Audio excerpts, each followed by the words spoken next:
옆에 있는 성도하고 인사합니다. 사랑합니다. 축복합니다. 올해가 말의 해라고 이야기를 하더라고요. 말의 해. 말의 종류가 있습니다. 말의 종류. 리더십이 있는 말을 뭐라고 할까요? 리더십 있는 말. 카리스마. 특히 일본에서 인기 있는 말은 연사마.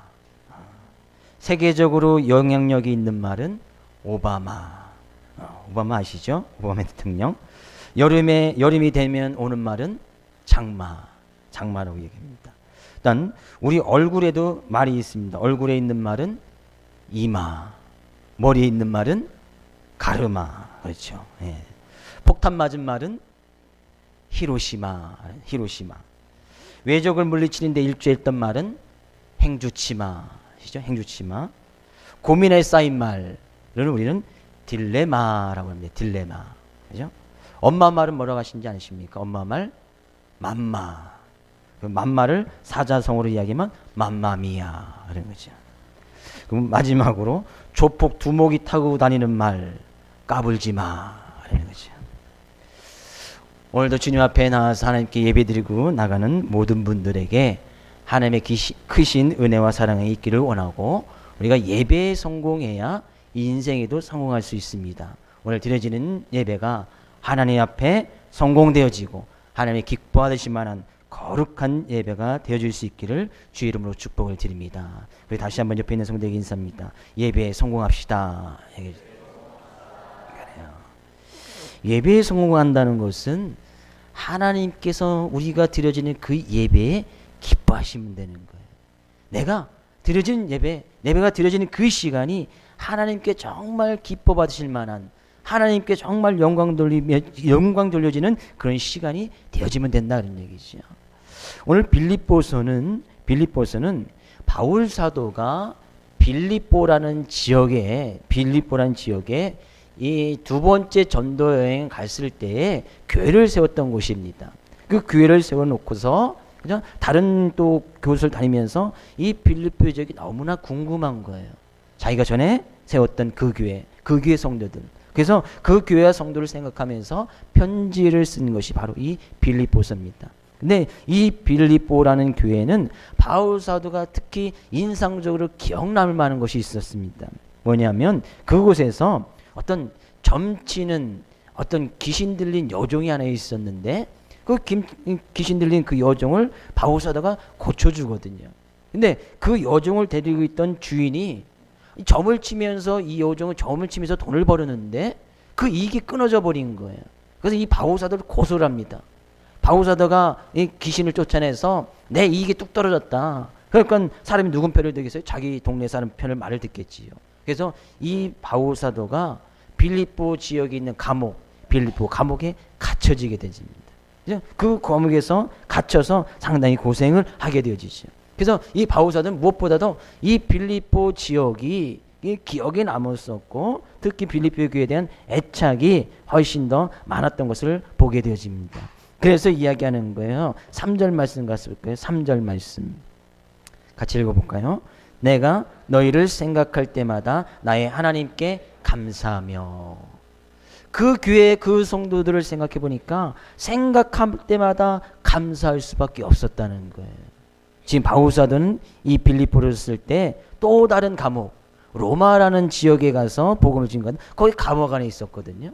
근데 그 감옥 안에 있으면서 편지를 쓰는데 자기는 지금 감옥 안에 갇혀져 있어요.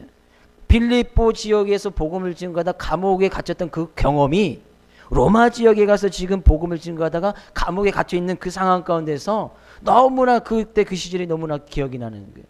그래서 자기의 사랑했던 제자였던 디모데를 보내서 야, 빌립보 교회 성도들이 교회가 어떻게 가고 있는지 좀 소식을 좀 듣고 와라.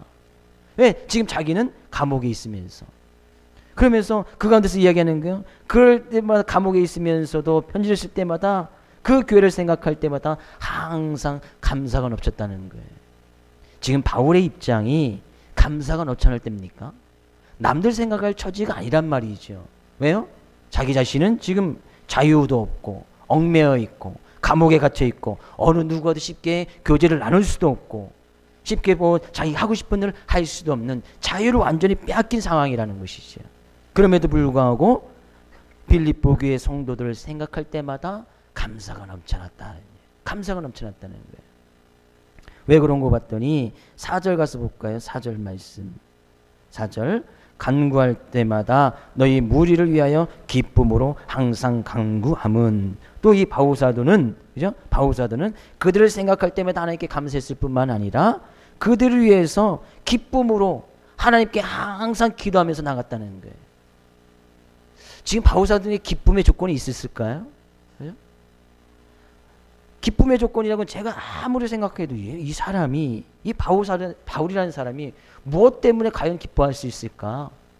주님의 일을 열심히 한다고 하다가 로마 지역에 가서 감옥에 갇혀 있는 그 상황 가운데서 기쁨의 조건은 하나도 없는 거예요.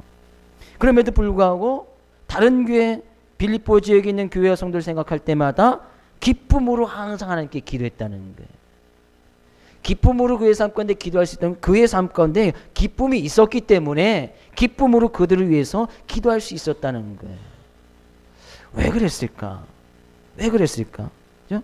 왜 그렇게 바울사도가 하나님께 감사할 수 있었고 기쁨으로 빌립보 교회 성도를 위해서 항상 간구할 수 있었을까? 뭐요? 감옥 안에 있으면서 감사와 기쁨이 넘쳤다는 거예요. 그죠? 넘쳤다는 것이죠.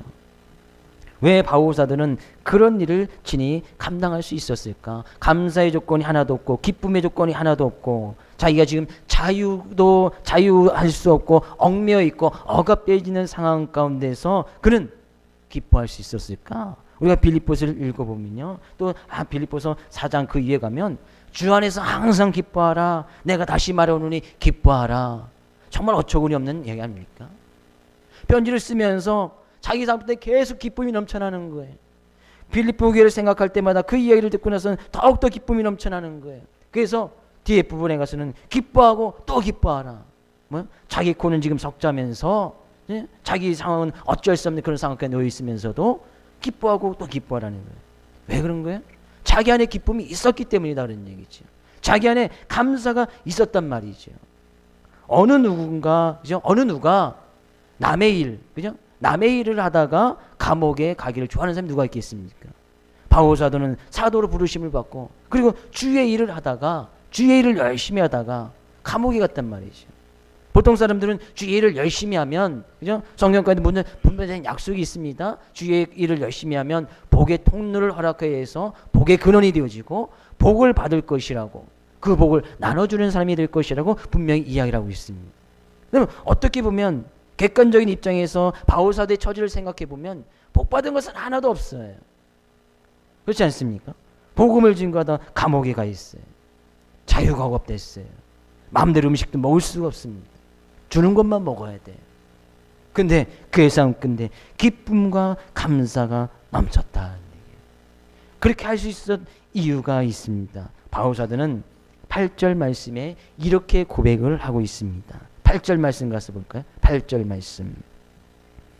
내가 예수 그리스도 심장으로 너희 무리를 얼마나 사모하는지 하나님이 내 증인이시라. 바울사도 고백이에요. 나는 내 안에 예수 그리스도의 심장을 가지고 너희 무리를 생각하고 너희 무리를 위해서 기도하고 너희 무리를 위해서 항상 기뻐하고 감사한다는. 바울사도의 심장에는 누구의 심장을 가졌다고 고백을 하고 있습니까? 예수 그리스도의 심장이 있었다는 거예요. 이 심장, 바울사도는 그래서 2장에서도 얘기했어요. 나는 예수 그리스도의 마음을 품고 있다. 나는 예수 그리스도의 심장을 가지고 너희 무리를 얼마나 사모하는지, 너희를 얼마나 기뻐하는지, 너희에 대해서 어떻게 하나님께 감사함으로 나가는지, 나는 예수의 심장을 가진 사람이다. 인간적인 심장만 가지고 있다면, 자기 상황과 처지를 생각한다면 어떻게 감사가 넘치겠습니까? 감사할 수가 없지요. 어떻게 빌립보 교회 성도를 생각하면서 그들을 위해서 기뻐함으로 하나님께 기도할 수 있겠습니까? 할 수가 없는 거예요. 어떻게 할 수가 있습니까? 할 수가 없어요. 바울사도는 얘기, 내가 그렇게 할 수 있는 것은 내가 예수 그리스도의 심장을 가지고 있었기 때문이다. 예수 그리스도의 심장.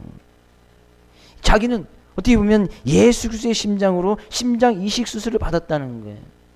내 심장이 아닌, 내 마음이 아닌 예수 그리스도의 마음과 예수 그리스도의 심장을 가지고 있었다는 거예요. 우리가 지난 시간에 살펴보았듯이 예수 그리스도의 마음을 품고 있는 사람, 예수 그리스도의 곧 심장을 가지고 있는 사람이다 그런 얘기죠. 예수 그리스도의 심장을 가진 사람. 물론 의학계에서도 최초로 어떤 인간 최초 심장 이식 수술은 1967년도에 있었습니다. 우리 인간의 심장을 이식했던 수술이 그때는 수술은 성공적이었는데 부작용 때문에 처음에 수술은 실패로 돌아갑니다. 1967년 12월 3일에 있었습니다.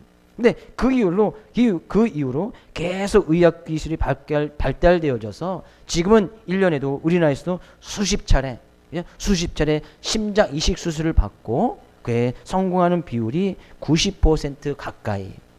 심장이 병이 들었을 때 심장 이식 수술을 받으면 성공률이 90%에 임박한다고 합니다. 대단한 놀라운 일 아닙니까? 그렇죠? 병들어 죽어가 있는 이 심장을 새로운 심장, 살아있는 심장으로 바꿔버리면 다시 살아난다는 얘기죠. 바울 사도의 삶 가운데서 그가 자기의 심장만 가지고 있었다라면 다른 사람들을 위해서 생각하면서 감사 못하는 거예요. 자기의 마음만 가지고 있었다면 다른 무리를 위해서 기쁨으로 하나님께 기도할 수 있었다. 그것은 불가능하다 그런 얘기죠.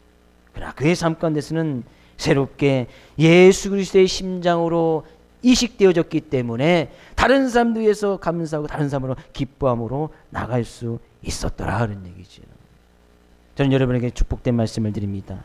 예수 그리스도의 심장으로 심장 이식 수술 받기를 주 이름으로 축복을 드립니다. 그렇죠? 그럼 어떻게 예수 그리스도의 심장이 내 심장이 될 수 있을까? 너무나 성경은 간단하게 이렇게 이야기를 하고 있습니다. 요한복음 1장 12절에서 13절 말씀입니다.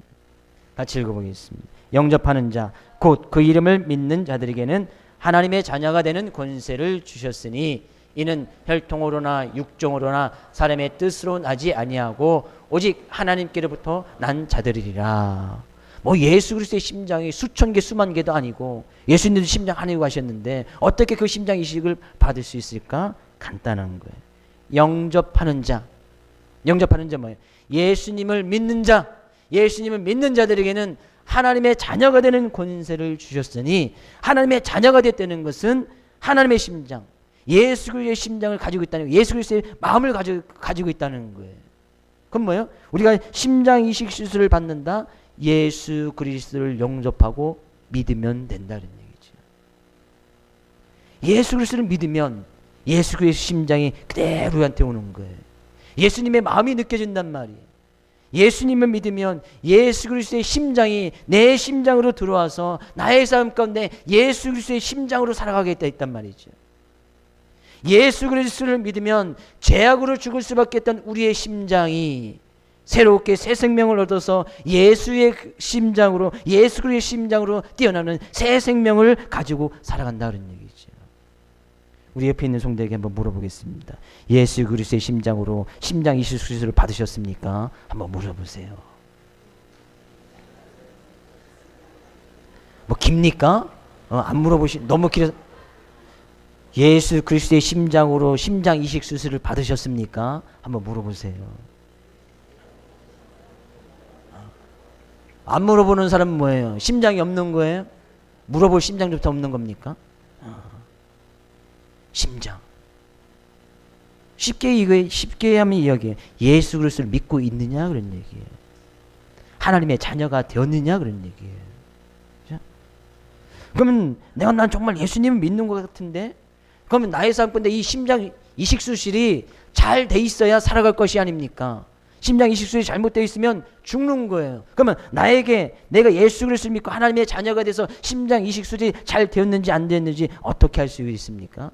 여러분이 예수를 잘 믿어서 심장 이식 수술이 잘 되었는지 안 되었는지 여러분이 삶 가운데 증거로 나타날 것입니다. 제가 예를 들을 테니까 잘 들어보시고 그러면 심장 이식 수술이 잘 되어 있는 거예요. 예를 들어서요.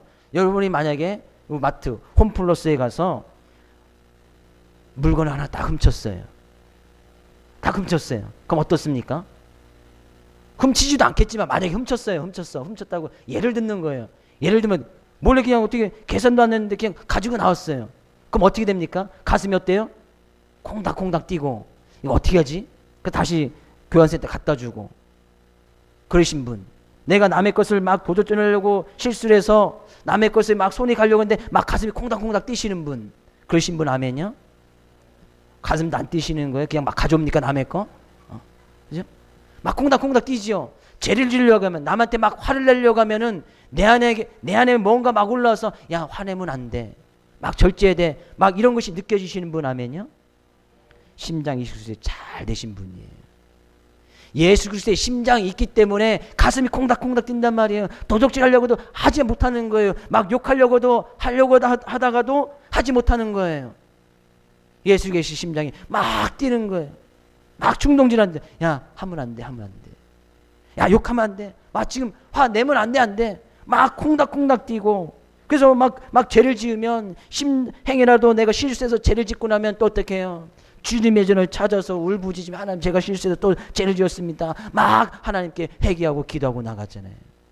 그러신 분은 심장 이식이 너무나 잘 되었다는 얘기죠. 그런 모습 그대로 살아가면 이 심장이 우리에게 계속 영양분을 공급해주고 잘 말씀으로 계속 혈액순환 해주게 해주셔서 새 생명 삶의 모습으로 살아가게끔 만들어버린단 말이죠. 우리는 벌써 그런 마음을 느끼고 있다면 예수 그리스도의 심장을 가지고 있는 사람이다, 그런 얘기죠. 예수 그리스도의 심장을 가지고 있다는 거예요. 그럼 그 모습 그대로 살아가면 되는 거예요. 죄를 지을 때 가슴이 콩닥콩닥 뛰고 죄도 짓지 못하고 욕 한 번 하고 나서도 그것이 너무나 마음 아파서 주님의 전을 따라서 회개하고 기도하고 눈물을 흘리고 콧물을 흘리고 심장이 수술이 잘 되었으니까 그 심장 그대로 가지고 살아가면 된다, 그런 얘기죠. 저는 여러분의 삶의 모습이 귀한 이 예수의 심장을 가지고 항상 제약 곁에 갔다가도 가슴이 뛰어서 그 곁에 가지도 못하고 그냥 실수해서 넘어졌다가도 주님의 전을 따라서 늘 눈물로 콧물로 나갈 수 있는 그런 귀한 삶의 모습 되어지기를 주 이름으로 축복을 드립니다. 어느 두 사람이 길을 걷다가 서로 말합니다. 한 사람이 묻습니다. 당신의 이름은 뭡니까? 예, 저는 카이로스입니다. 기회라고도 하지요. 그래요. 근데 여사님이 묻습니다. 그 기회라는, 카이로스라는 그 사람을 보니까 앞에 머리카락만 있는, 앞에 머리카락이 앞에만 많은데 앞에만 많이 있는 것은 무엇입니까? 사람들이 나를 알아보지 못하게 하기 위함입니다. 이렇게 대답합니다. 근데 뒤에를 보니까 뒤에는 머리카락이 하나도 없는 거예요. 그래서 이 사람이 또 묻습니다. 그러면 뒤에는 왜 머리카락이 하나도 없습니까? 물어보니까 사람들이 나를 잡지 못하게 하기 위함입니다. 기회라는 것이 그러는 거예요. 기회라는 건 우리 인생의 가운데서는 서러움의 기회가 온다고 하지요. 그죠? 크게 서러움의 기회가 온다고 해요. 아, 그때 유학할 걸, 그때 공부 좀 더 잘할 걸, 그때 저 사업에 투자 좀 했을 걸, 그때 내가 이 전공이 아니고 저 전공 했으면 더 좋았을 텐데, 그때 이 마누라 아니고 저 여자 관리했으면 더 좋았을 텐데. 표정 관리 안 되신 분 몇 분 계신데, 전 제 마누라를 두고 하는 이야기는 합니다. 그때 이 남자가 아니라 저 남자를 택했을 걸. 그죠? 인생의 기회라는 것이죠. 근데 이 기회는 뭐예요? 앞머리가 가려져 있어서 아무도 모르게 슬쩍 갔다가 지나고 나가면 잡지 못하는 것이 기회다, 그런 얘기예요. 근데요, 성경에 가서 보니까요, 전도서 9장 11절 가서 볼까요? 전도서 9장 11절 말씀 같이 읽어보겠습니다. 내가 다시 해 아래서 보니 빠른 경주자들이라고 선착하는 것이 아니며 용사들이라고 전쟁에 승리하는 것이 아니며 지혜자들이라고 음식물을 먹는 것도 아니며 명철자들이라고 재물을 얻는 것도 아니며 지식인들이라고 은총을 입는 것이 아니니 이는 시기와 기회는 그들 모두에게 임함이니라. 시기와 기회는 누구에게 있다고요? 우리 모두에게 지금 주어졌습니다. 어떤 시기, 어떤 기회요? 예수 그리스도의 심장으로 심장 이식 수술 받을 그런 기회. 저는 바로 그 기회가 아직까지도 예수 그리스도의 심장으로 이식 수술 받지 않았다면 바로 오늘이 그런 기회가 되어지기를 주임으로 축복을 드립니다. 그때 이식 받을 걸, 그때 예수님 믿을 걸, 그때 좀 더 주님 앞에 나가서 헌신할 걸 하지 말고요. 오늘이 그 기회다 말이죠. 지나고 나면 다시 오지 않습니다. 2014년 1월 12일은 지나고 나면 절대 다시 오지 않습니다. 또 살고 싶어도 살 수가 없는 거예요. 그때 할 걸, 그때 받을 걸, 그때 목사님이 심장 이수습을 받으라고 할 때 예수님을 믿고 고백하고 나갈 걸, 기회는 다시 안 올 수 있단 말이죠. 책 중에 아직 나오지 않은 책이 있는데 천개의 심장이라는 책이 곧 발간될 것입니다. 제목이 너무나 특이해서 제가 그 프로필을 미리 쭉 살펴보았습니다. 봤더니만 최전방 선교사님이라고, 책이 아직 안 나왔습니다. 시중에 이제 나올 겁니다. 이 최전방 선교사님이 아프가니스탄, 지금도 전쟁이 일어나고 폭격이라는 그곳에서 전쟁이 끊이지 않는 그 상황 가운데서 선교하는 모습이에요. 그 일기를 쭉 간증을 써놓은 건데 자기는 매일 죽는다는 거예요. 포탄이 떨어지고 전쟁 가운데 있으면서 자기는 1000개의 심장이 있어서 오늘 또 죽어도, 오늘 죽는 날이 있더라도 계속해서 그곳에서 선교하고 나가고, 삶이 곤고하고 살 수만이 없는 그곳에서 주님의 샘령을 가지고 1000개의 심장이 있었으면 좋겠다는 거예요. 죽어도 또 복음을 증거하고, 또 죽어도 다시 그곳에서 전쟁이 나서 폭탄을 맞아 죽는 날이 있더라도 거기서 선교하고 싶다고, 그런 간증의 책이랍니다. 1000개의 심장. 우리에게는 예수 그리스도의 심장을 가지고 우리의 삶의 모습을 살아가느냐 하는 얘기예요. 정말 예수님 믿는 사람의 모습으로서 나의 삶 가운데 주님만을 온전히 바라보고 나가느냐 하는 얘기죠. 오늘 본문 말씀에 가서 보니까요, 예수 그리스도의 심장을 가지고 있는 사람들의 특징이 있습니다. 특징 7절 말씀 가서 볼까요? 7절 내가 너희 무리를 위하여 이와 같이 생각하는 것이 마땅하니 이는 너희가 내 마음에 있음이며 나의 매임과 복음을 변명함과 확장함에 너희가 다 나와 함께 은혜에 참여한 자가 됨이라. 바울 사도가 고백합니다. 예수 그리스도의 심장을 가지고 있는 나의 삶 가운데서는 뭐예요? 너희가 내 마음에 있음이요. 예수 그리스도의 심장을 가지고 있는 삶의 특징은 다른 사람을 품고 있다는 거예요. 바울 사도의 마음 가운데 빌립보 교회 성도들을 품고 있었다는 거예요. 빌립보 교회를 품고 있었다는 거예요. 이것이 예수 그리스도의 심장을 가진 사람의 특징입니다. 예수 그리스도의 심장을 가졌다는 것은 내 심장 안에 다른 사람들의 영혼을 품고 있다는 거예요.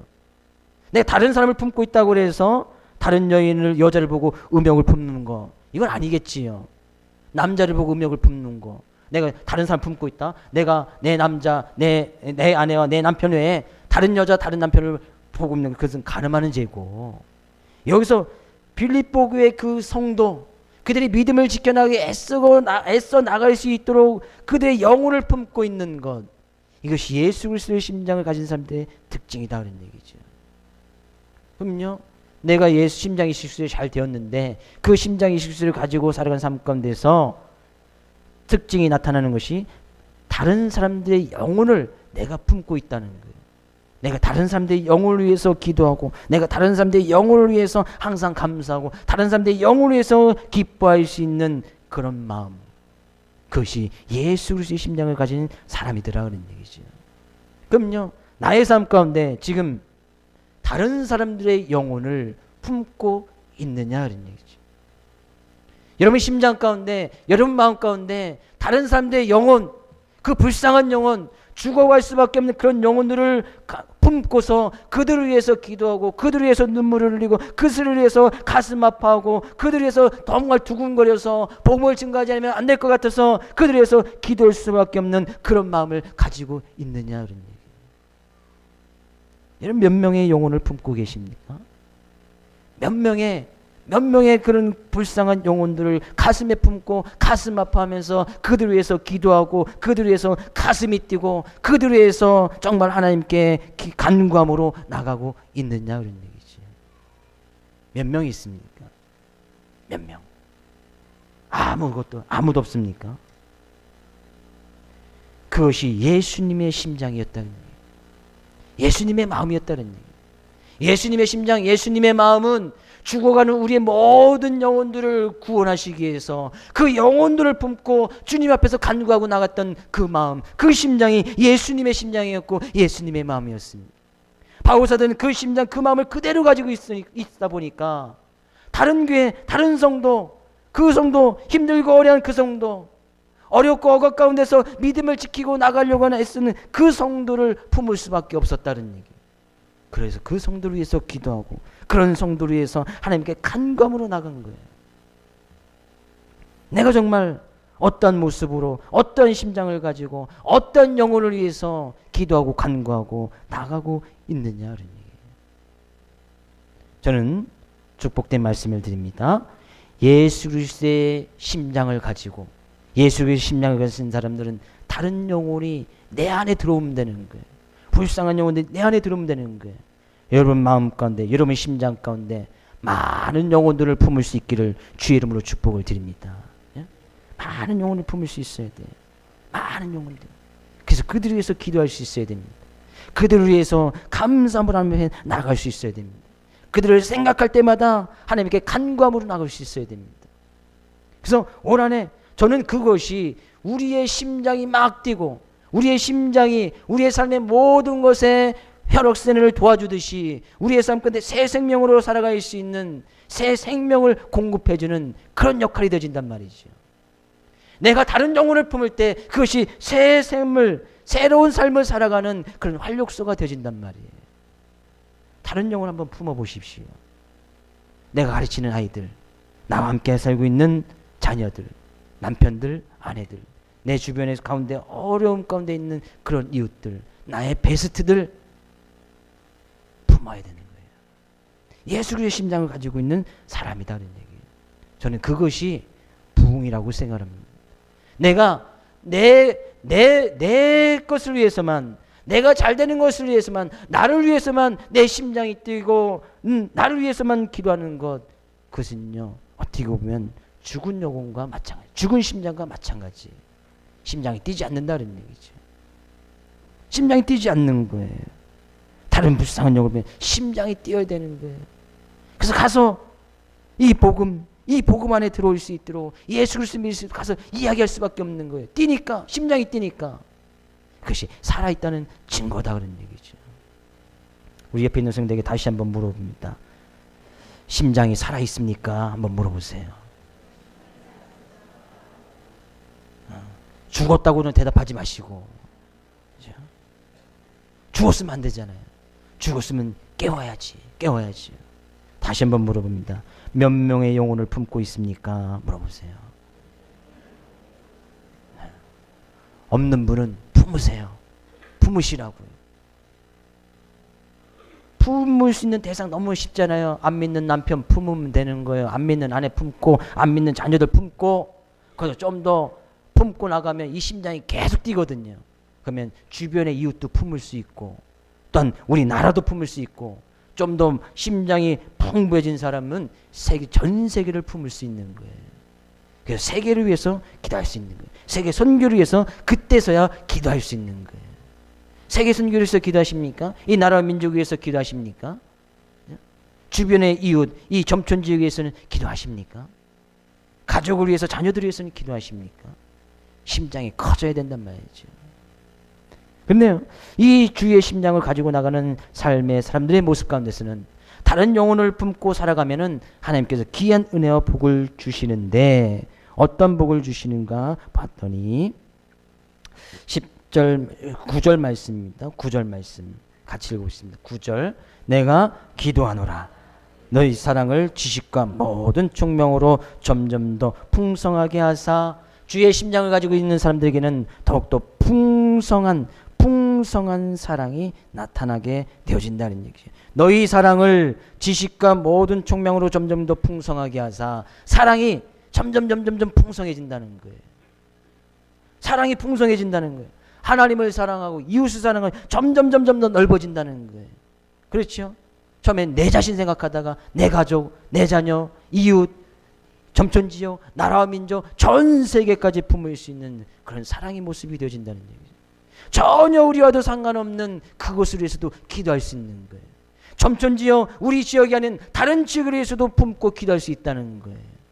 그 심장을 가진 사람들에게 나타나는 삶의 특징인 거예요. 풍성한 사람이 넘치는 거예요. 풍성한 사람. 그래서 누가 나한테 와서 죄를 짓고 허물 있고 나한테 와서 욕을 해도 그들을 품을 수 있는 거예요. 너무나 불쌍하잖아요. 어떻게 하면, 심지어 어떻게 하면 나한테 와서 욕을 할까? 어떻게 하면 나한테 와서 죄를 지을까? 이해가 되고 용서가 되지고 화해가 되지는 거예요. 그들의 영혼을 품을 수 있기 때문이죠. 그들의 영혼을 품을 수 있는 거예요. 오늘 아침에도 그렇죠? 말씀을 이렇게 다 점검하면서 있는데 어느 한 사람이 찾아왔습니다. 차비가 없다는 거예요. 차비를 달라는 거예요. 딱 봐도 거짓말이죠. 그래서 양심은 있습니다. 핸드폰 이거 살아있는 건데 맡기고 갈 테니까 이거 맡기고 차비 좀 달라는 거예요. 그래서 제가 이거 가져가시고 집에 가시고, 수원 사람도 아니고 수원에서 여기까지 왔대요. 네? 딴 데 쓰지 마시고 그냥 집에 잘 돌아가세요 하고 보내보냈어요. 돌려보냈습니다. 차비 좀 줘갖고. 오죽하면 교회에 와서, 그 주일날 아침에 와서 뻔히 알겠죠. 주일날 예배 드리는 거 아니고 사람들이 있는 거 뻔히 알겠으니까 와서 도움을 청할까. 너무나 불쌍해 보였습니다. 너무나 불쌍해 보였다. 오죽하면 사람들이 나한테 와서 욕을 하고, 사람들이 오죽하면 나한테 와서 죄를 짓고 나한테 와서 잘못을 저지를까. 풍성한 사람이 있으면 이해되고 용서되진단 말이죠. 또요 10절 말씀 가서 볼까요? 10절 말씀. 너희로 지극히 선한 것을 분별하며 또 진실하여 허물 없이 그리스도의 날까지 이루고. 뭐요? 선한 것을 분별하되 언제까지요? 그리스도의 날까지. 그리스도의 심장을 가지면 선한 것이 무엇인지 악한 것이 무엇인지 밝히 구별할 수 있게 되진다는 거예요. 분별이 생긴다는 거예요. 그렇죠? 왜? 악한 것을 가득이면 심장이 뛰니까 할 수가 없는 거예요. 콩닥콩닥거리니까 갈 수가 없는 거예요. 죄악의 근처만 가면 가슴이 벌렁거리니까 갈 수가 없는 거예요. 어떻게 다른 여자를 품고 다른 남자를 품을 수 있어요? 가슴이 뛰니까 할 수가 없는 거예요. 도둑질 할 수가 없는 거예요. 욕 못하는 거예요. 욕만 하면 가슴이 뛰고 벌렁거리는데 어떻게 욕을 할 수 있습니까? 그리스도의 심장을 가지면요, 하나님께서 우리에게 선한 것이 무엇인지 잘 밝히 분별하게 하시고, 삶가운데 선한 행위가 넘쳐나게 하시고, 그러면 우리의 삶이 계속 선한 곳으로 나가다 보면 그 선한 것에서 반드시 하나님의 은혜와 복을 주시니까, 그죠? 우리가 은혜와 복 가운데 거할 수밖에 없는 거예요. 하나님께서 주신 크신 은혜와 복이 아니겠습니까? 히브리서 5장 13절 14절 말씀 가서 볼까요? 히브리서 5장 13절 14절. 이는 젖을 먹는 자마다 어린 아이니 의의 말씀을 경험하지 못한 자요, 단단한 음식은 장성한 자의 것이니 그들은 지각을 사용함으로 연단을 받아 선악을 분별하는 자들이라. 어떤 자들이 선악을 분별하는 사람이래요? 단단한 식목을 먹을 수 있어서 장성했던 사람. 믿음의 어린아이들, 신앙의 초두기 단계에 있는 사람들은 선악이 무엇인지 잘 구별하지 못한다는 거예요. 잘 구별하지 못하지. 세상 사람들은 이것이 선인지 악인지 구별조차 하지 못합니다. 단순히 불쌍한 사람 도와주고 구제하는 거, 그것만 선이라고 생각을 해요. 네, 진정한 선과 악은 그것이 아니에요. 물론 구제하는 것이 선한 행위이긴 합니다. 참다운 선은 그것이 아니죠. 근데 좀 더 신앙생활에서 장성하게 되면 선악을 분별할 수 있는 그런 능력이 생겨진다는 거예요. 무엇이 선인지 무엇이 악인지 반드시 구별해진다는 거예요. 네, 오늘 본문 말씀에서 바울사도는 그 선악을 분별할 수 있는 그 주님의 심장을 어느 때까지 가지고 가라는 거예요? 그리스도의 날까지. 주님께서 재림하여 오시는 그때까지, 우리가 주님 앞에 서는 그때까지. 왜? 주님의 앞에 설 때는 하나님께서는 선악간에 심판할 것이기 때문에 그때까지 심장을 유지하란 말이죠. 그 심장을 가지고 계속 살아가야 된단 말이죠. 중간에 힘들고 어렵다고 심장을 또 다른 곳으로 바꿔치기 하면 안 된다는 것이죠. 구원을 잃어버려서는 안 된다는 거예요. 믿음 가운데서 떨어져서는 안 된다는 거예요. 그래서 성경에서는 이야기합니다. 계속 믿음과 신앙이 자라나야, 성장해야, 믿음의 예수 그리스도의 반석에 뿌리의 털을 깊숙이 박아놔야 그것이 단기간에 되어집니까? 뿌리가 박는데 1년, 2년에 바뀌어집니까? 절대 박을 수가 없어요. 신앙과 성장이 1년 안에 쑥쑥 자랍니까? 어린아이들이 1년, 2년 안에 1m, 2m씩 막 꾹꾹 쑥쑥 자랍니까? 그럼 제가 이 정도 키는 안 되겠지요. 2m는 됐겠지요. 그런 것이 아니에요. 믿음과 신앙은 조금씩 자라나게 돼 있단 말이에요. 자라나야 된다는 거예요. 자라나기 위해서는 뭐예요? 자라나기 있으면 뭐예요? 심장, 그리스도의 심장을 가지고 그 심장이 이야기하는 대로, 그 마음이 이야기하는 대로 하나님의 말씀 앞에 자기를 말씀을 항상 조명해보고 이것이 석인지 알긴지 하나씩 구별해 나가다 보면 어느 순간에 자라있는 것을 느끼게 되어지죠. 저는 올 한해, 그죠? 여러분이 믿음 안에서 선과 악을 잘 구별할 수 있는 믿음의 한 단계 성숙되어지는 그런 삶의 모습 되어지기를 주의 이름으로 축복을 드립니다. 또 하나 볼까요? 11절. 예수 그리스도의 심장을 가지면요, 예수 그리스도로 말미암아 의의 열매가 가득하여 하나님의 영광과 찬송이 되기를 원하노라. 예수 그리스도의 심장을 가진 사람들의 삶 가운데 나타나는 것은 의의 열매가 가득하다. 열매가 가득하다는 거예요. 열매를 맺힐 수밖에 없다는 거예요. 사랑의 열매, 희락의 열매, 오래 참음의 열매, 자비, 양성, 충성, 온유, 절제의 열매들이 계속 맺어진다는 거예요. 예전에는 오래 참지 못했어요. 근데 예수님 믿고 선악이 구별되어지니까 오래 참음의 열매들이 하나씩 맺혀져 가는 거예요. 남들 이전에 예수 믿기 전에는 어린아이였을 때는 남들 용서하지 못했어요. 그들이 욕하면 같이 욕했습니다. 남들한테 때문에 난 2대 때렸어요. 신앙의 믿음이 점점 자라가다 보니까 그들을 용서하게 되고 이해하게 되어지고, 남들이 한 대 때리면 뭐예요? 오른뺨을 때리면 어떻게 돼요? 왼뺨을 돌려대고, 속옷을 달라고 하면 뭐예요? 겉옷까지 벗어서 주고, 누가 오리를 같이 가자고 하면 어떻게 돼요? 심리까지 같이 가지고. 열매들이 계속 나타나는 거예요. 열매들이 나타나는 거예요. 내가 다른 사람들의 영혼을 긍휼히 여기 불쌍히 여기서 그들을 품고 나갔더니 하나님께서 그의 삶 가운데 그 영혼의 열매가 맺혀지도록 하나님께서 도와주시겠다는 얘기예요. 삶 가운데 열매가 많이 맺혀지는 거예요. 열매가 맺혀지는 거예요. 전도의 열매가 맺혀지고, 기도의 열매가 맺혀지고, 긍휼히 불쌍히 여기는 그런 열매들이 맺혀지고, 사랑의 성령의 열매들이 나의 삶 가운데 맺혀져 나가고, 열매를 맺히면 그 열매를 통해서 또 다른 열매들을 맺혀 나갈 수 있도록, 또 다른 열매를 맺혀갈 수 있도록 주님께서 힘써 같이 함께 해 주시겠다는 얘기예요. 다 이런 것들이 어디에서부터 시작되는 거예요? 예수 그리스도의 심장을 가지고 있을 때. 행여나 오늘 이 시간 예수 그리스도의 심장으로 이식받을 수 있는, 어쩌면 그것이 마지막 기회일 수도 있는 그런 성도들이 있을지도 모르겠습니다. 아직까지 심장 이식수를 받지 아니했다면 오늘 이 시간 주님 앞에 심장 이식수 받을 수 있기를 주의 이름으로 축복을 드립니다. 심장 이식수를 받았다면 그 심장이 내 안에서 계속 새 생명을 부어놓고 새 생명 가운데 은혜 가운데 계속 살아가도록 이 심장이 계속 뛰도록 만들어져야 되는 거예요. 그럼 뭐예요? 계속해서 말씀을 공급해주고 기도로 나아가고 하나님께 감사함으로 나갈 때 이 심장은 계속 뛰게 되어 있습니다. 그래서 제약 근처 가지도 않는 거예요. 제약을 보면 멀리하게 되는 거예요. 다른 사람들의 영혼을 품을 수 있게 되지는 거예요. 그래서 삶 가운데 의의 열매가 많이 맺혀지고, 삶 가운데 이 심장을 가지고 그리스도의 날까지 살아갈 수 있게 되어진다는 얘기죠. 저는 그런 귀한 은혜가 여러분 삶 가운데 차고 넘쳐날 수 있기를 주의 이름으로 축복을 드립니다. 주의 심장을 가지고 열심히 올 한 해도 달려갈 수 있기를 주의 이름으로 축복을 드립니다.